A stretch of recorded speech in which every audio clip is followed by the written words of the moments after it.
এত বড় একটা অভ্যুত্থান হলো, তাতে মানুষের, অন্তত মানুষকে যারা পরিচালনা করবে, দেশ যারা চালাবে, সেই সমস্ত সেই সমস্ত ব্যক্তিদের মন মানসিকতার পরিবর্তন হওয়া দরকার ছিল।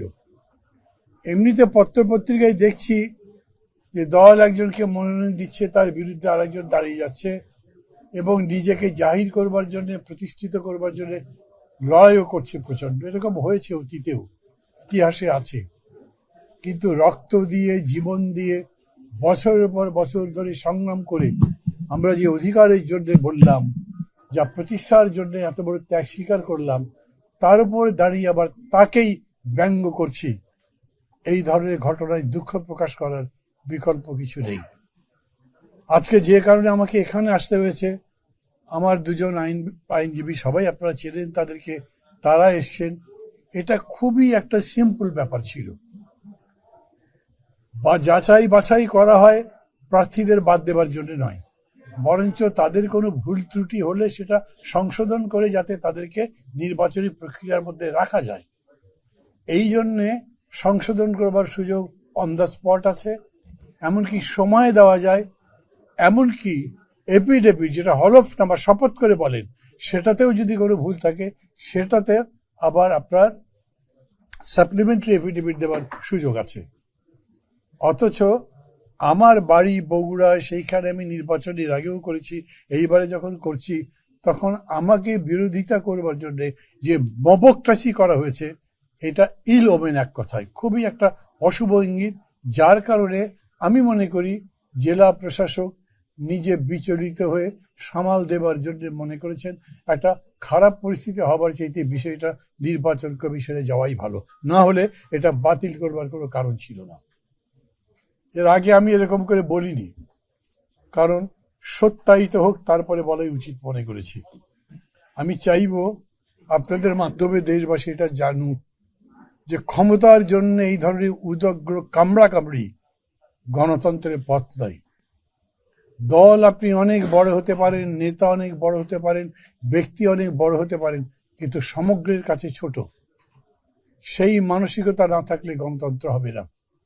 আজকের দিনে আমি আমার দুই আইনজীবীকে যেরকম আমার কৃতজ্ঞতা জানাচ্ছি, সাথে সাথে আমার সংগঠনের নেতাকর্মী যারা আছেন তাদেরকে কৃতজ্ঞতা জানাচ্ছি, আর কৃতজ্ঞতা জানাচ্ছি আপনাদেরকে। কিছু কিছু মিডিয়া যারা সেরকম করে প্রতিষ্ঠিত নয়, তারা লোভে পড়ে অর্থ, অন্যান্য উৎকোচের মধ্যে এত অন্যায় রিপোর্ট করেছেন যেগুলোর প্রতিবাদ না করে পারা যায় না। আমি ব্যাংকের কাছে ঋণী ছিলাম, আমি ব্যবসা করছি, থাকতেই পারি, আমি ব্যবসা নিজে করতে পারি বা না পারি সেটা কথা আমার নামে আছে, আমাকে স্বীকার করতে হবে। কিন্তু আমি খেলাপি হয়ে গেছি, অতএব আমার কাছে নোটিশ পাঠানো হয়েছে, যেটা একেবারে মিথ্যা একটা নোটিশ, একটা ব্যাংকের ম্যানেজারকে দিয়ে করানো হয়েছিল। এবং কি প্রক্রিয়া করা হয়েছিল সেটা আবার যে ব্যাংক বগুড়ার বড়গোলায় ইসলামী ব্যাংকের ব্রাঞ্চে যোগাযোগ করলে জানবেন। সেই ম্যানেজার ওই চিঠি পাওয়ার পরে আমি হেড অফিস যখন গিয়ে বলেছি, যেখানে আপনাদের হেড অফিসে আমার এটা রিশিডিউল করা আলোচনা চলছে, তখন এই চিঠি কিভাবে আসে? ওটা একটা ঘোরতর অপরাধ ছিল, সেই জন্য সেই ম্যানেজারকে স্ট্যান্ড রিলিজ করা হয়েছে। কিছু মনে করবেন না, এই খবর মিডিয়াতে যায়নি, তাকে শাস্তিমূলক ট্রান্সফার করে স্ট্যান্ড রিলিজ করা হয়েছে। এমন নিচে নেমেছেন আমার বিকল্প প্রার্থী, নাম বলবো না, কারো বিরুদ্ধে বলবার জন্য নয়, পদ্ধতিটা বোঝার জন্য বলি। রাজনীতি প্রতিযোগিতা আছে, ভোট যখন প্রতিযোগিতা তো বটেই, কে হারবে কে জিতবে, হারাজদারই তো লড়াই। কিন্তু সেই হারা মানে এই নয় যে আপনি কোমরের নিচে বাড়ি দিয়ে তাকে ফেলে দেবেন, এটার নাম গণতন্ত্র নয়, অন্য কিছু নয়।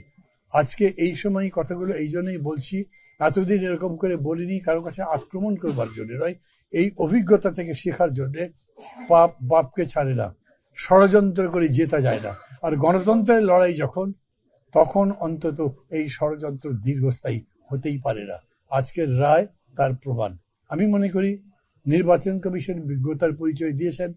নির্বাচন কমিশন 2 দিনে যাই করেছেন, আমি মনে করি তার মধ্যেই ইনক্লুসিভনেস আছে। যখন আপনি অন্তর্ভুক্তিমূলক রাজনীতির কথা বলছেন, তখন যেন তেন প্রকারে বাদ দেবার কোনো আইডিয়া অবশ্যই আমাদেরকে বাদ দিতে হবে। যারা মনে করছেন প্রতিপক্ষকে বাদ দেবার মধ্যে দিয়েই আমরা কেবল বিজয় অর্জন করতে পারি, তারা গণতন্ত্রের পথ রুদ্ধ করবার চেষ্টা করছেন। সবাই শিখুন, আজকে সবাই শিখুন আরো বেশি করে ভবিষ্যৎটা গড়বার জন্য।